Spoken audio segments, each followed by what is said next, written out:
Ողջույն սիրելի հետևորդներ, ԱՄՆ գլխավոր լուրերի այս թողարկմանը դիտեք։ Լոս Անջելեսի տրանսպորտի վարչությունը տուգանել է ռեկորդային մակարդակով ավտոբուսների արհեստական բանականությամբ աշխատող տեսախցիկների օգնությամբ։ Նյույորքի քաղաքապետ Ռաս Բարական ձերբակալվել է ICE կողմից նորաբաց կալանավայրի մոտ։ Թավծի համալսարանի թուրք ուսանողի Օսթուրքին, որը շուրջ 7 շաբաթ պահվել էր ներգաղթային կալանավայրում, ազատ են արձակել։ Իրանցի ուսանողը որոշել է ինքնակամ լքել Ամերիկայի Միացյալ Նահանգները, նա հրաժարվել է շարունակել պայքարը։ Կոնեկտիկուտում թաղման արարողության ժամանակ վեճը վերածվել է դանակահարության ու կրակոցի։ Պենտագոնը ազդարարել է բացահայտ տրանսգենդեր զինծառայողների համակարգից հանելու սկիզբը, նրանք ունեն ընդամենը 1 ամիս։ Սոցիալական մեդիայում, որոնք վերագրվում են Հռոմի նոր պապին, բացահայտում են Թրամփին և Ջեյ Դի Վենսին ուղղված քննադատությունները։ FEMA-ի նորանշանակ ղեկավարը պատրաստ է անցնել մարդկանց վրայով, ովքեր կփորձեն խոչընդոտել Թրամփի ցուցումներն իրականացնելու գործընթացը։ Այս եւ այլ լուրերի մանրամասները հաջորդիվ։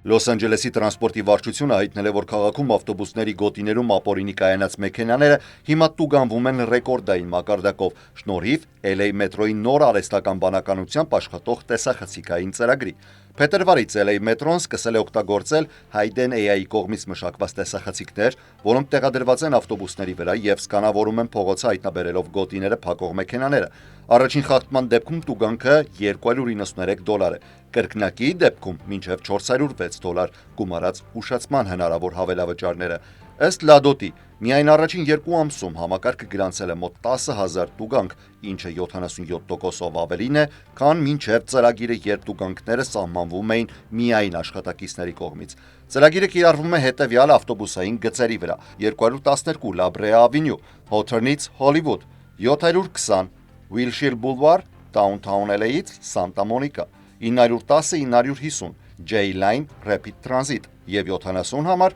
Olive Street և Grand Avenue։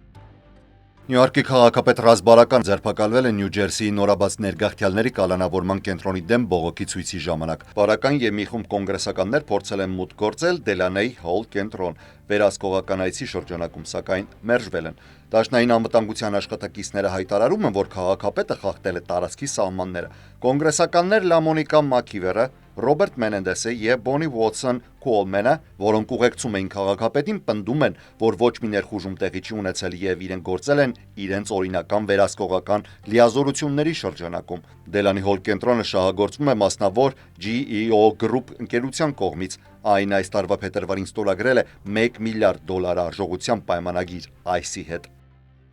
Վերմոնտ նահանգի դաշնային դատավորը որոշել է ազատ արձակել թուրք ուսանողի Ռումեյսա Օսթուրքին, որը գրեթե 7 շաբաթ է պահվում էր Լուիզիանայի ներգաղթային կենտրոնում։ Նա ձերբակալվել էր Բոստոնի մերձակայքում պարզապես փողոցով քայլելիս։ Դատարանի որոշմամբ Օսթուրքը կարող է վերադառնալ Թավծի համալսարան, շարունակելու իր դոկտորական ուսումնառությունը։ Բերլինգտոնի դաշնային դատավոր Ուիլյամ Մեյշնսը որոշել է ազատ արձակել Օսթուրքին մինչև վերջնական որոշումը նրա գործով, ըստ որի նա ապօրինի է կալանավորվել Թավծի ուսանողական թերթում հրապարակված հոդվածի պատճառով։ Այդ հոդվածում Օսթուրքը քննադատել էր համալսարանի արձագանքը Գազայի պատերազմին։ Դատարանի որոշմամբ Օսթուրքը ազատ է արձակվում առանց ճանապարհորդական սահմանափակումների եւ առանց վերահսկողության սարքի։ Նա պարտավոր է ամսական հանդիպել Վերմոնտի համայնքային արդարադատության կենտրոնի աշխատակցի հետ, ներկայացնելու իր ներկայիս եւ ապագա ծրագրերը։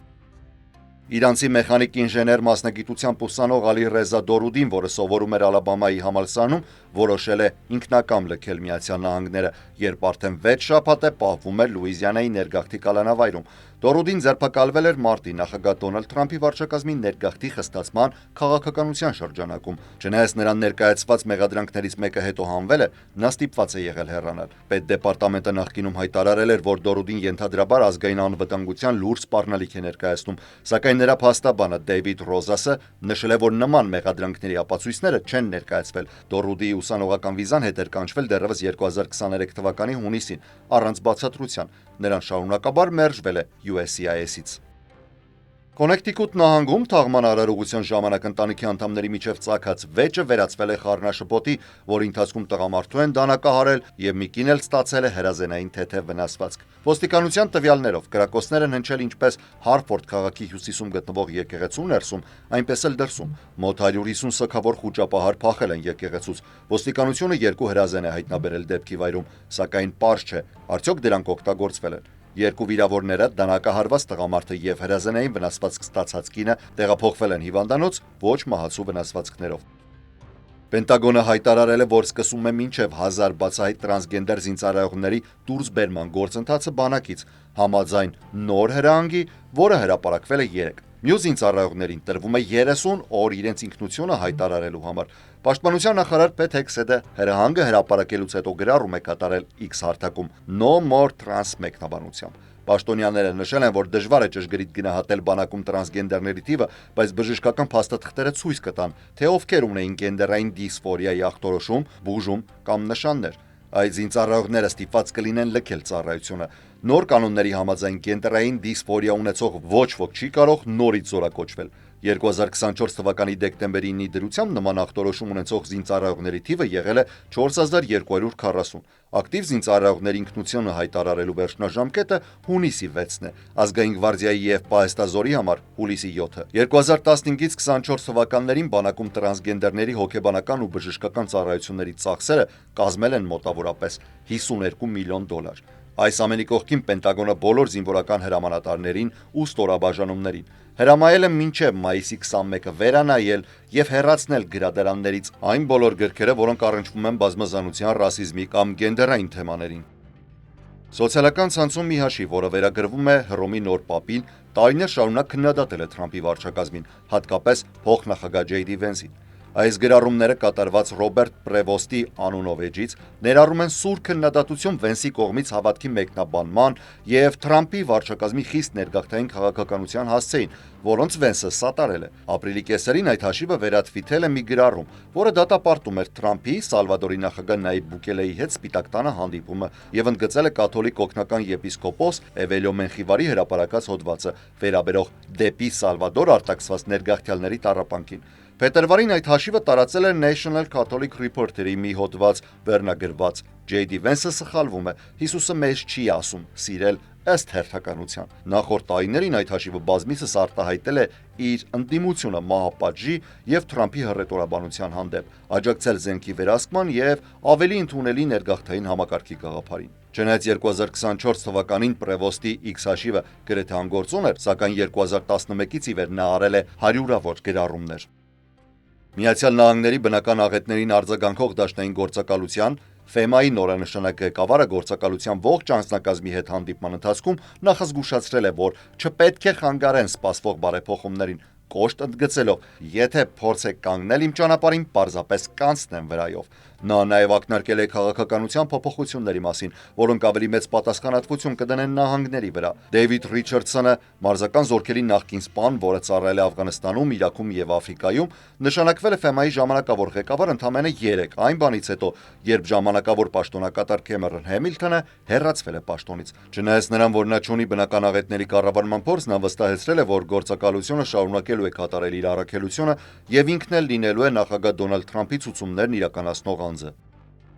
Թրամփի պատկերացմամբ Չինաստանին հաղթելը առևտրային պատերազմում պետք է հեշտ լինի։ Նա պնդել է, որ Չինաստանը 3 անգամ ավելի շատ ապրանք է վաճառում Միացյալ Նահանգներին, քան ստանում, այսինքն ավելին ունի կորցնելու։ Եվ եթե բավարար ցավ պատճառես, ինչպես օրինակ նախորդ ամսվա 145% համակցված մաքսատուրքերը, ապա նրանք ի վերջո կխնդրեն դադարեցնել։ Ֆինանսների նախարար Սկոտ Բեսենտը չինական իշխանություններին համեմատել է վատ խաղային քարտեր ունեցողների հետ։ Սակայն Պեկինը դեռևս չի հանձնվել, դրա փոխարեն արձագանքել է եռանիշ մաքսատուրքերով եւ բացահայտ հայտարարություններով։ Սկսվում են բանակցությունները, բայց հստակ ուղի դեռևս չկա։ Բեսենտը եւ առևտրի ներկայացուցիչ Գրգիռը այս հանգստյան օրերին ուղևորվում են Ժնև, Չինաստանի հետ բանակցությունների առաջին փուլին մասնակցելու։ Թրամփը գրել է. 80% մաքսատուրքը ճիշտ թիվ է, թող Սկոթը որոշի։ Թեև շուկաները եւ գործարարները ողջունում են լարվածության մեղմացումը, փորձագետները զգուշացնում են, առաջընթացը կարող է դանդաղ լինել։ Սա պարզապես բանակցություններ է են բանակցություններ սկսելու համար, ասում է վերլուծաբան Քրեյգ Սինգլթոնը։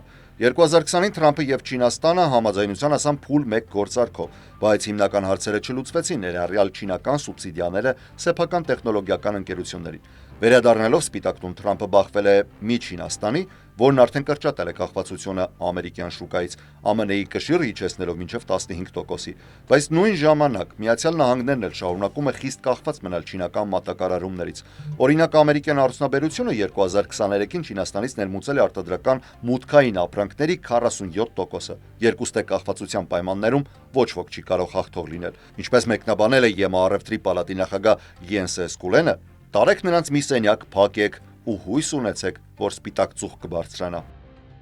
Նախագահ Թրամփը անսպասելիորեն աշխատանքից ազատել է կոնգրեսի գրադարանի ղեկավար Քարլա Հեյդենին, շարունակելով իր վարչակազմի կողմից պետական հաստատություններից այն պաշտոնյաների հեռացման արշավը, որոնք դիտվում են որպես իր քաղաքականությանը հակադրվող։ Հեյդենին, որը 2016-ին Սենատի հաստատմամբ դարձել էր կոնգրեսի գրադարանի առաջին կին եւ առաջին աֆրոամերիկացի ղեկավարը, 10 տարվա պաշտոնավարման ժամկետով ազատման մասին տեղեկացվել է 3 երեկոյան Սպիտակ տան աշխատակազմի նամակով։ Այնտեղ գրվել է. «Քարլա, նախագահ Դոնալդ Թրամփի անունից հայտնում եմ, որ ձեր պաշտոնավարումը որպես կոնգրեսի գրադարանի ղեկավար ավարտվում է, ուժի մեջ մտնելով անմիջապես»։ Հեյդենի ազատումը բուռն արձագանք է ստացել ինչպես կոնգրեսի դեմոկրատական առաջնորդների կողմից, այնպես էլ անվանի գրողների կողմից։